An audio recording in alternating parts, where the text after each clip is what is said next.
Welcome to the Geek Easy, fellow geeks. Let's open a beverage of your choice because today is Friday and we are doing another episode of Frightful Fridays. Excuse me, in which I will be reviewing a movie called Eloise, which is on Peacock. It's a 2017 movie. I had never heard of this movie. Oh, and Robert Patrick from T2 and other movies fame. Elisha Duku. Many of you might know who that is. And the main character, I think, is the guy that plays the Deep in The Boys. I'm not sure. I should have looked it up before I did this, but too lazy. Now, to begin this review, I'm going to ask, what would you do for $1.2 million?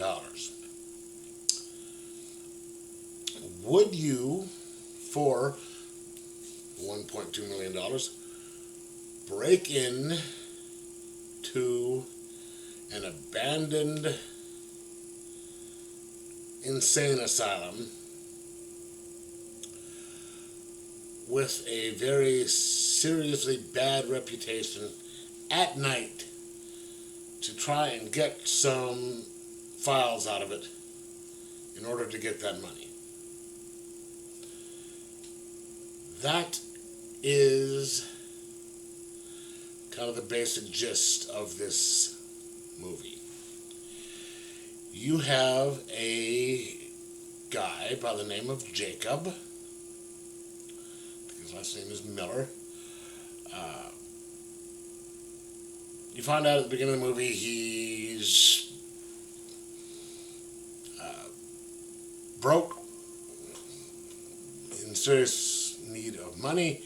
He gets a phone call in which he finds out his estranged father had died of cancer,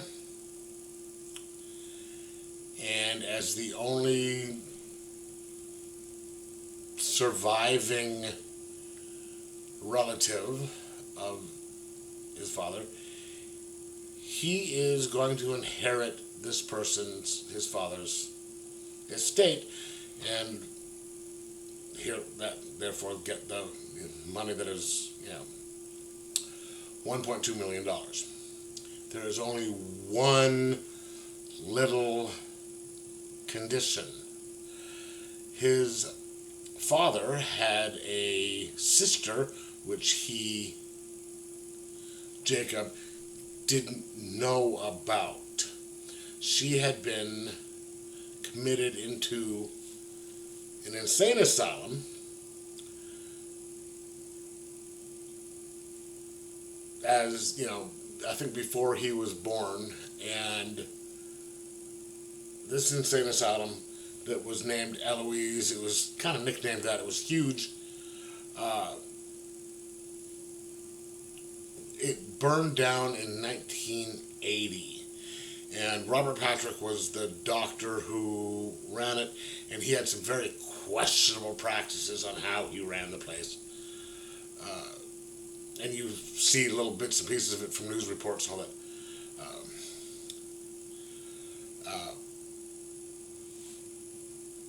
And she supposedly died there, but what he needed to do is he needed to go to this asylum. There's only like 2 buildings of it left, and get a death certificate to prove that this woman had died, in order to get the money, proof that she's dead. And so when he goes there and gets a hold of the administrative office and says they give him a death certificate, but it doesn't seem to be enough. There's a certain question. So he needed to go into this annex where they kept some more paperwork to to get the final proof that she was dead, and that wasn't part of the buildings that were left, and the lady who was providing the birth certificate or death certificate didn't have access to it. It would take another like 6 months to get this paperwork, and he needed the money now. So he and a friend decide to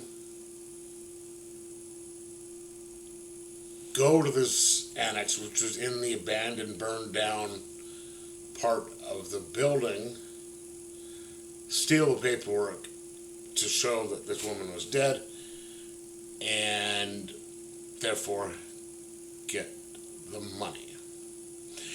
And in movies, we all know what happens when people go into abandoned insane asylums. Bad shit. Bad shit always happens when you break into an abandoned insane asylum. It's him and his friend. They obviously didn't know the way around there, so they looked up on the computer, and there was a guy who was advertising saying he knows how to get around in there because he was obsessed with the thing. So they got a hold of him, and he's this nut job, and so it was him and his sister, who is Eliza Duku, says, I'm coming with you because I've got to keep an eye on this guy. So the four of them break into there in order to get the paperwork.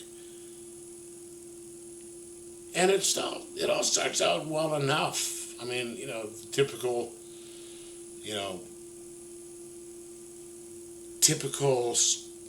breaking into these things. It's a rainy night. It's dark. It's spooky, and you start seeing stuff. You start seeing things. There's ghosts and figures, and it really starts to pick up about halfway through. It's about an hour and 20 minutes long. At about the 45-minute mark, you're really getting into some of the, weird stuff.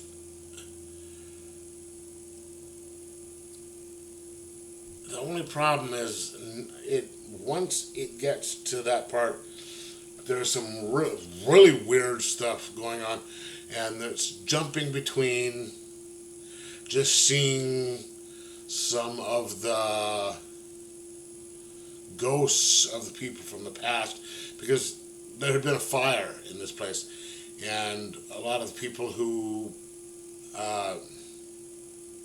worked there and the employees had burned and died.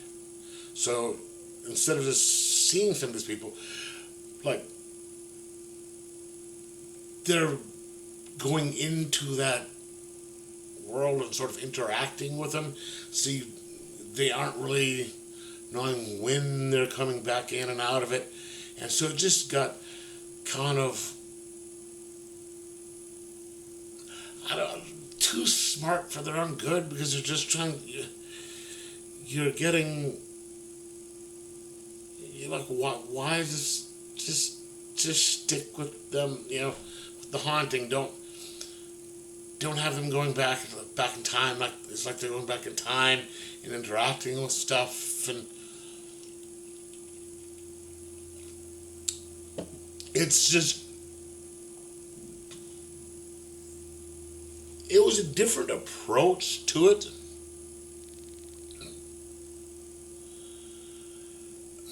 It was,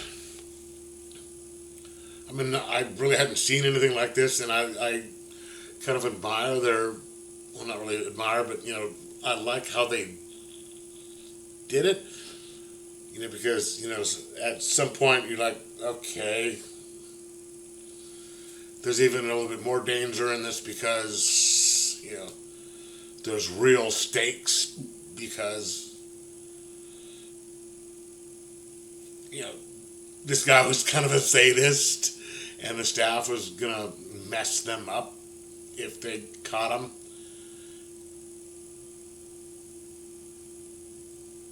but it was going kind of too far at some point in there, and it's just like, and then they started throwing in a couple of extra things in there that were just no. There was things in there, and I really don't want to try and go into some of this because it would spoil the surprise, the ending. But some of the stuff that you're just like, there's no need for this. Just, this is a distraction from, it's just going in, getting the stuff, trying to get out and getting past the ghosts and stuff. This extra, connection of, her finding, her mother and him finding out stuff of his past. It wasn't really necessary and all that in that sense. Along with, like, it was hard to tell sometimes why they were, whether they were actually really in the past or were they just hallucinating this stuff. And it was just really kind of weird. So I think that they took an idea and they just went kind of too far with it, and it should have been kind of pulled back in a little bit, or just certain segments shouldn't even have been in the movie. Just, you're in a haunted insane asylum. Deal with the hauntings, deal with the ghosts, and don't,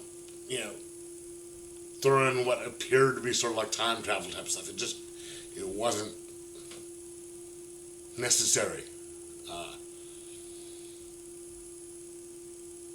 But, it was still, better than some of the other movies I've seen doing this.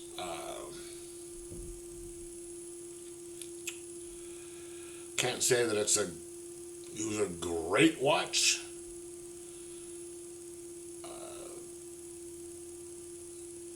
It's still I'll give it a 3 out of 5 due to its semi-originality, but it's just no. So 3 out of 5 if you want to watch a kind of a haunted insane asylum movie that has an attempt at a twist in it, and then watch it. But yeah. Anyway, let me know if you've seen it, what you thought of it. Like, subscribe, and most of all, enjoy your horror movies.